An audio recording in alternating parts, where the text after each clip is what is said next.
Shalom. Salam damai sejahtera buat semua anak-anak Tuhan.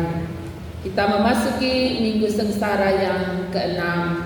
Artinya tinggal sesaat lagi kita akan berada di salib sambil memandang Dia yang tersalib. Saudara-saudaraku yang kekasih dalam kasih Tuhan kita Yesus Kristus, bacaan kita yang terdiri dari 5 ayat ini mau membicarakan tentang bagaimana umat Tuhan belajar dari bacaan ini untuk mampu berkomitmen menegakkan kebenaran. Kita berjumpa dengan Yesus yang memasuki Yerusalem. Pasal 11 dimulai dengan cerita tentang Yesus memasuki Yerusalem.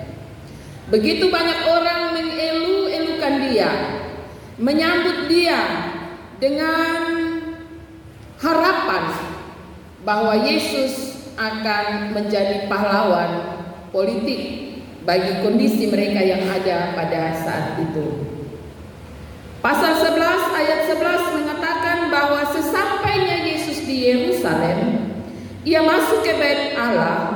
Di sana Ia meninjau semuanya. Tetapi sebab hari sudah hampir malam, Ia keluar ke Betania bersama dengan ke-12 muridnya. Betania itu jaraknya 2 mil perjalanan, kira-kira 3 kilo dari kota Yerusalem. Artinya pada hari kemarin sore, Yesus sudah sampai di Yerusalem. Dia ada di Bait Allah. Dia lihat kondisi segala yang ada dan yang terjadi di Bait Allah. Dan malam itu tentu saja Ia ada dalam perenungan yang panjang. Apa yang harus Ia buat dengan kondisi Bait Allah yang sudah seperti demikian?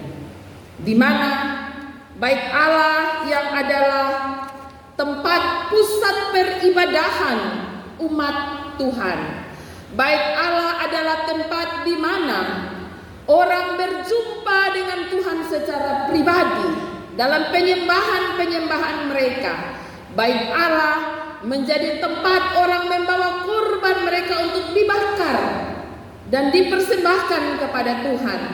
Telah mengalami perubahan yang sangat signifikan. Halaman-halaman Bait Allah dipenuhi dengan para pedagang yang menjual belikan hewan-hewan untuk kepentingan korban. Di mana di sana ada penukar-penukar uang yang akan menukarkan uang atau koin-koin yang akan dibawa sebagai persembahan kepada Tuhan atau persembahan untuk kepentingan Bait Allah. Saudara-saudaraku yang kekasih, kondisi ini sungguh membawa keprihatinan tersendiri bagi Yesus, karena peruntukan Bait Allah sejak Ia dibangun telah mengalami perubahan besar. Bacaan kita dimulai dengan tibanya Yesus di Yerusalem. Ayat 15 mengatakan bahwa Yesus tiba di Yerusalem bersama murid-muridnya. Jadi Yesus tidak sendiri. Yesus bersama para murid. Tetapi bacaan selanjutnya mengatakan bahwa apa yang dilakukan oleh Yesus, Ia lakukan seorang diri. Sesudah Yesus masuk ke Bait Allah, mulailah Ia mengusir orang-orang yang berjual beli di halaman Bait Allah. Meja-meja penukar uang dan bangku-bangku pedagang merpati dibalikannya. Saudara-saudaraku yang kekasih, tindakan Yesus yang terlihat sangat frontal ini tentu berdampak bagi banyak orang. Berdampak bagi mereka yang berdagang, berdampak bagi mereka yang melakukan aktivitas ekonomi di sekitar itu. Dan kita dapat membaca bahwa di ayat 18 dampaknya cukup besar bagi imam kepala dan ahli Taurat. Kenapa saya bilang dampaknya sangat besar? Karena di ayat 18 mereka terusik dengan apa yang dilakukan oleh Yesus, sehingga mereka berusaha untuk membinasakan Dia. Saudara-saudaraku yang kekasih, ini dampak yang sangat besar. Apakah Yesus tidak tahu bahwa tindakannya akan berdampak pada hal ini? Apa Mama Yesus tahu? Yesus sangat tahu bahwa tentu saja apa yang akan Dia lakukan berdampak sangat besar, bahkan akan membawa celaka bagi dirinya. Tapi pertanyaan bagi saya juga ketika merenungkan firman ini, kalau mereka terganggu dengan tindakan Yesus, kenapa mereka tidak melawan hari saat itu? Kenapa para pedagang tidak langsung pukul Yesus saat itu? Ya, dia bongkar orang pun jualan dong, dia buang orang pun doi dong. Kenapa dong saya putusan dia waktu itu? Kemudian kalau berdampak sangat besar bagi ahli Taurat dan imam besar, kenapa dong saya tangkap dia juga saat itu? Alkitab mencatat sebab mereka takut kepadanya, melihat seluruh orang takjub akan pengajarannya. Apakah setelah Yesus melakukannya dia lari? Tidak. Alkitab mencatat setelah Ia melakukan tindakan-tindakan tersebut, ayat 17 bilang, lalu Ia mengajar mereka.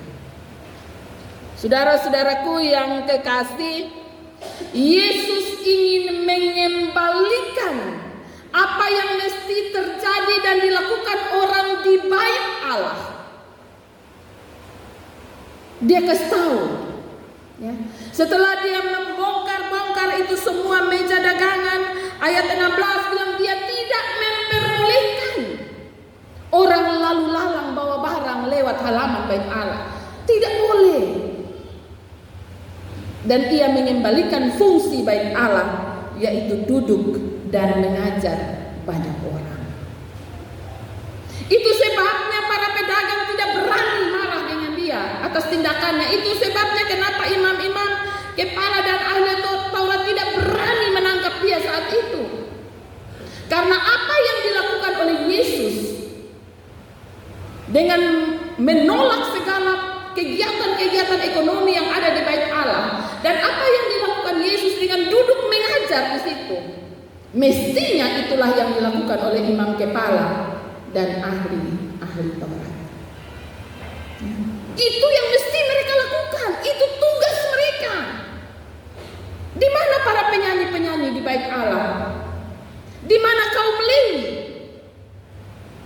Karena mestinya kaum Lewi ada di pelataran-pelataran bait Allah, menyambut semua tamu yang datang, berjumpa dengan orang-orang, membawa sukacita. Ahli-ahli Taurat harus ada di bait Allah untuk mengajarkan kepada orang-orang tentang bagaimana kehendak Allah dalam hidup mereka. Imam-imam kepala harus menyambut semua yang datang untuk melaksanakan tugasnya, membakar korban-korban bakaran. Tapi itu tidak mereka lakukan. Justru mereka nyaman dengan kondisi ketidakbenaran. Saudara-saudaraku yang kekasih dalam kasih Tuhan Yesus Kristus, apa yang dilakukan Yesus yang sangat radikal ini dibuat oleh Yesus berdasarkan firman Tuhan. Ia tidak asal buat. Apa yang ia katakan, bukankah rumahku akan disebut rumah doa? Ini terdapat dalam Yesaya pasal 56 ayatnya yang ke-7. Di situ jelas dikatakan apa yang menjadi tujuan dari bait Allah di tengah-tengah kehidupan umat Tuhan di Yerusalem. Sebab rumahku akan disebut rumah doa bagi segala bangsa. Bait Allah adalah tempat bagi semua orang, terbuka bagi kepada Tuhan. Berjumpa dengan Tuhan secara pribadi, orang butuh ketenangan ketika ada perjumpaan dengan Tuhan. Dan mestinya para imam yang merupakan kaum Lewi punya tanggung jawab besar untuk menjaga bait Allah dengan baik dan bisa menjalankan fungsi dengan baik. Ahli Taurat mestinya menjalankan fungsinya. Mereka adalah peneliti kitab-kitab. Mestinya mereka selalu ada di pelataran bait Allah untuk menyampaikan kepada semua yang datang apa yang Tuhan mau. Tapi itu pun mereka tidak melakukannya. Mengapa demikian? Karena kebenaran telah terbungkus dengan kebiasaan yang salah. Saudara-saudaraku yang kekasih, seringkali hal ini terjadi dalam kehidupan kita. Ada kebiasaan-kebiasaan dalam hidup kita yang kita tahu itu tidak benar, tapi kita terus melakukannya. Kok dari dulu Bapak dong subiasa buat begitu, dari dulu Bapak dong subiasa buat begitu, leboto iko sa. Saudara-saudaraku yang kekasih, hari ini firman Tuhan mau mengingatkan kita untuk lebih membuka mata kita pada kebenaran versi Tuhan. Apa yang Tuhan mau kita lakukan dalam hidup ini. Kita berpijak pada firman Tuhan dan kita melihat kehidupan yang ada di sekeliling kita. Jika kita menemukan bahwa apa yang terjadi di sekeliling kita ada hal-hal yang tidak berkenan di hadapan Tuhan, firman Tuhan mengajak saya dan saudara untuk berkomitmen menyatakan kebenaran dengan keberanian, menyatakan kebenaran dengan baik, meskipun itu ada resikonya, ya. Apalagi kalau itu terjadi di dunia kerja, ya. Kalau ketong lihat ada kecurangan di sana, ya, sejauh kecurangan itu tidak mengganggu kita, ya biar saja, kastenya di situ, toh saya tidak rugi. Tapi hari ini kita belajar bahwa meskipun sudah sekian lama kebiasaan yang salah ini menutup kebenaran yang sesungguhnya dan dibiarkan terus-menerus, tapi Yesus berani meskipun ia diperhadapkan dengan rencana kematian. Resiko cukup besar bagi Yesus. Ia harus menghadapi resiko ini, tapi ia tetap berani untuk melakukannya.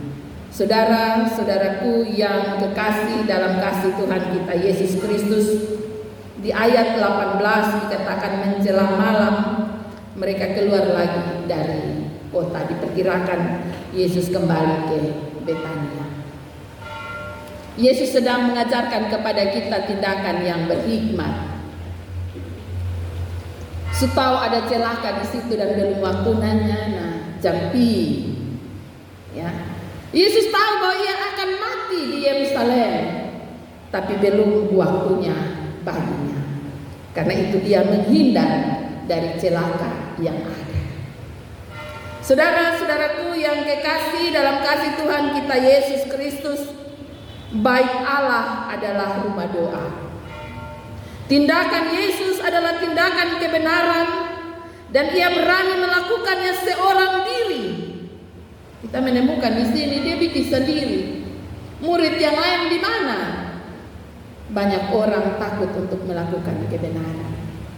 Ya, kita belajar apa yang dilakukan oleh Yesus membuktikan meskipun dia sendiri, dia berani melakukannya. 12 orang yang mendampinginya tidak dekat-dekat memang. Ada banyak orang tahu tentang kebenaran, tapi tidak berani untuk bertindak di atas kebenaran. Karena itu hari ini kita belajar dari firman Tuhan ini. Di minggu sengsara yang ke-6 ini, meskipun kematian ada di depan matanya, bahkan menjelang kematiannya, ia tetap berkomitmen apa yang benar adalah benar. Ia tetap berkomitmen untuk berani menyatakannya meskipun ada risiko di sana. Maka hari ini meneladani apa yang Yesus buat, marilah Firman Tuhan mengajak saya dan saudara untuk menjalani hari-hari hidup kita dengan memiliki keberanian untuk bertindak benar, dengan memiliki komitmen apapun yang harus saya hadapi, resiko apapun itu. Jika saya tahu itu salah, mestinya saya berani menyatakan kebenaran dengan baik. Karena itu yang Yesus inginkan bagi kita. Sebagai orang percaya, Yesus telah memberikan contoh yang benar. Karena itu pulanglah, jalanilah hidup ini dengan keberanian, bahwa ketika kita menyatakan kebenaran, Yesus ada di pihak kita. Rohnya akan menolong kita, rohnya yang akan menuntun kita. Jangan pernah takut, karena kita tidak pernah sendiri. Tuhan ada di pihak orang benar. Tuhan Yesus memberkati firman-Nya.